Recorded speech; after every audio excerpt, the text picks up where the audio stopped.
Aloha, I'm Monica here from The Grom Mom, and today I'm here to share a short video about the topic of finding passion. And when I use that term, I mean not the big passion like that, your deeper passions in life, like your family or your relationship with God, the deeper things. I'm talking about little passions that kind of add joy to our life, that give us that little skip in our step, and that just kind of make life more fun and more interesting. And the reason I want to talk about it is because I've talked to a lot of women, especially stay-at-home moms or working moms that come home and we have a family, and so often it's easy to be pouring out to others and then forget to kind of find the things that really add joy to your own life. So as I've talked to some of these moms, it seems that a lot of people, when I say, how are things going, and they're doing okay, but maybe they're kind of going through a season where they just don't feel like there's much of themselves growing. They don't feel like they are developing as a person. And that kind of bums me out, because I think, you want to give to your family, you want to do good things for others and to do good at your job, but I think it's important to continue to develop yourself as a person, and when you do, then you're better at everything else you do. Now I want to be clear, I am a stay-at-home mom and wife, and that was my dream, and I'm so thankful I get to do it. It's what my mom did, and my dad honored her and really made it something that I desired to do, and so I'm really grateful I get to do that. But I also know that I'm the happiest when I've got kind of my own little thing that I'm doing, and in different seasons it has looked different. But when there's something I'm kind of pursuing on the side that's my own thing, something that I'm having to learn about and being stretched and challenged, and develops me more as a person. Now ideally, I've found that these are things that include my family or that I can do from home. Blogging is a great example, because I really follow my family around with the camera, and then those late nights or when kids are out for a couple hours, then I get to blog about it. So it's kind of my own thing, but it fits in with our family life.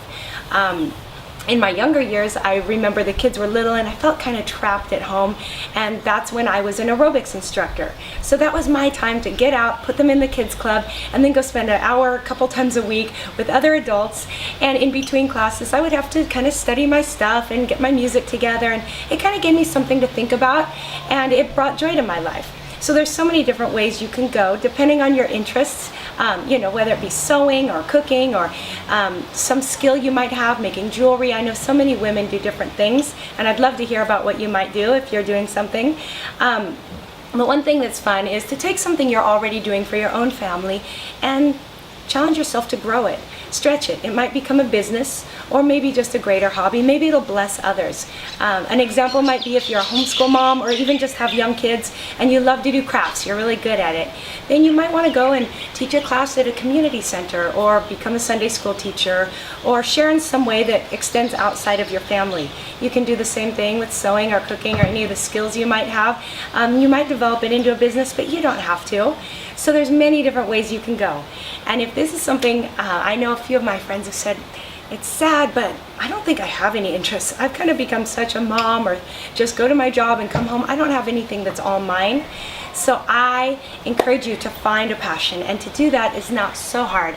I say just think about what you do when you have downtime, what's something you're kind of drawn to, and then consider how you might develop that into something more. So if there's something you're already doing, you love to bake. Maybe your baking is kind of one of your things, you just really helps you relax and you enjoy it. Well, then you can think, okay, this is something I might develop.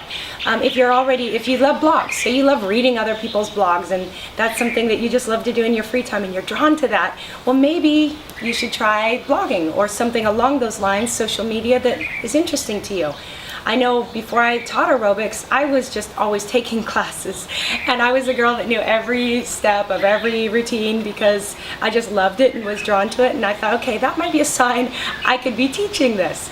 So find the things that you're drawn to and figure out how you might develop that into a skill of your own, and then find some ways to pursue learning more about it. Maybe taking classes in it, even online, or getting out to take some classes. And I think you're going to find that when you're doing some things for yourself, you're going to be better at the things you're already doing. I know I tell my husband I'm a better mom and wife, I believe, when I'm doing something on the side that I love. A glass of spilled milk can be like the end of the world on a day where my whole focus is just my home and my family, and I get all out of perspective. But when I've got something I'm loving on the side, then I can overlook a glass of spilled milk, clean it up. It's not that big of a deal. But I think we do lose perspective when we don't have our own things. So I don't know if that makes sense. I hope it does. Now I encourage you to keep doing what you do well at it, and then find some things that you can pursue on the side that are your very own, and grow and be challenged in them, and just continue to develop as a person. So that's it for today. Aloha, have a great day, and I'll see y'all real soon. Bye-bye.